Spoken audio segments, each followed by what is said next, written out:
a korabeli fegyverzet, a korabeli viselet megelevenedett most nekünk. És kiléptek, 1000 évvel ezelőttről kiléptek a történelemből ide most hozzánk a jelenben a harcosok.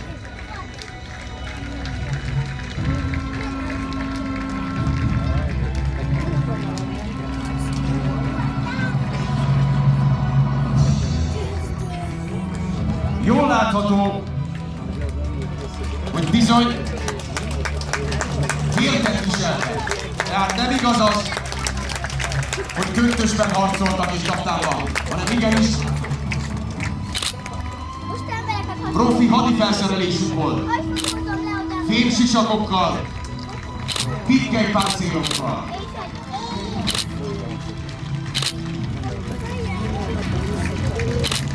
Megérkezett a gyalogság is. A gyalogosok kezére veti. Kezében tartja a magyar nemzeti lobogó.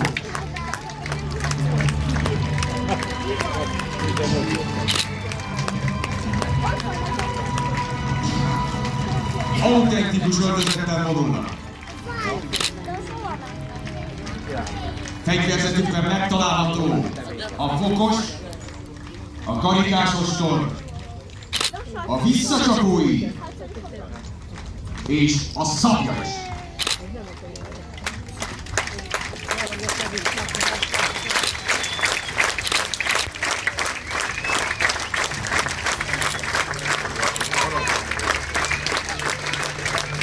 Gyalogság mögött és közöttük szerelem vonulnak, amelyek a családok készítik, az időseket és az asszonyokat és gyermekeket szállítják. Hiszen a legjobban rájuk kell vigyázni, őket kell védeni, hogy megmaradjon a nemzetség, a nemzet.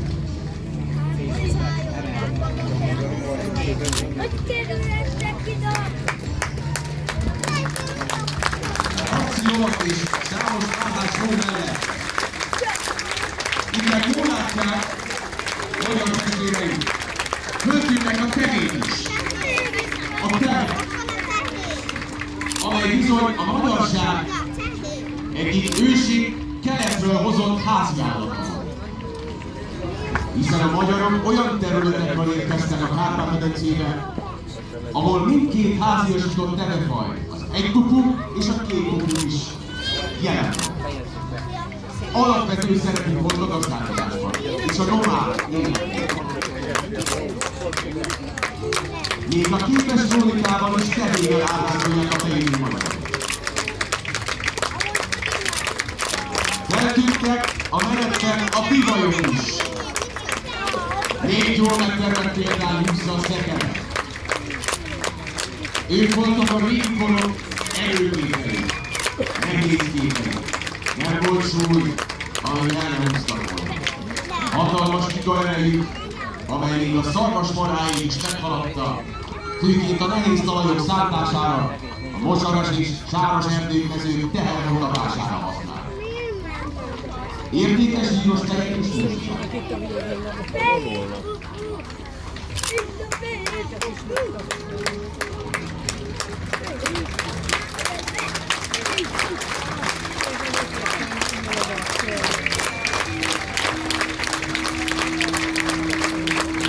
És itt az utolsó gyalogos egység, jövünk zászlókkal,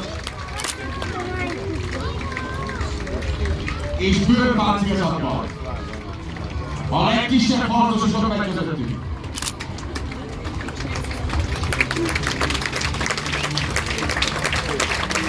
És ebben a pillanatban föltűnt a fősereg, az utóbbi,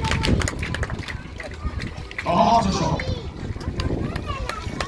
akiket itt láthatunk és üdvözölhetünk. Ők az egész Kárpát hazánkból, Erdélyből, Belvidékből, Dél-Vidékből, Őrvidékből, Kárpát aljáról érkezett, hagyományos magyar testvérek.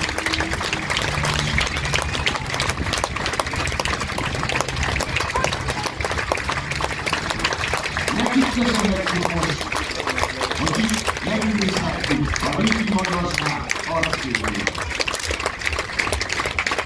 Reményeink szerint ezt a képet, ezt a látványt magával viszi mindenki a szívében, hogy aztán továbbadhassa minél több igaz magyar ember.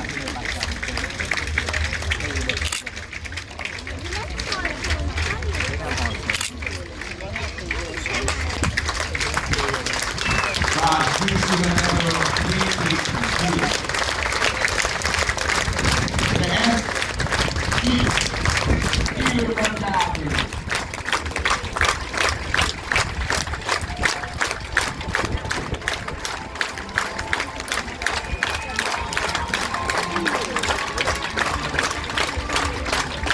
Hála az évnek most már egyre többen gyűjtjük össze ezen a mostán szakrális helyen. És együtt üzenhetjük a világnak. A magyarság él, és nem vagyunk egyedül. Együtt gyűjtjük azt a lángot, az miatt úrnak félelem, örökségünk. Egy tisztelés őseinknek, akik ezt a szép hazát megszerezték, és meg is tartották. Áldás legyen rajtuk!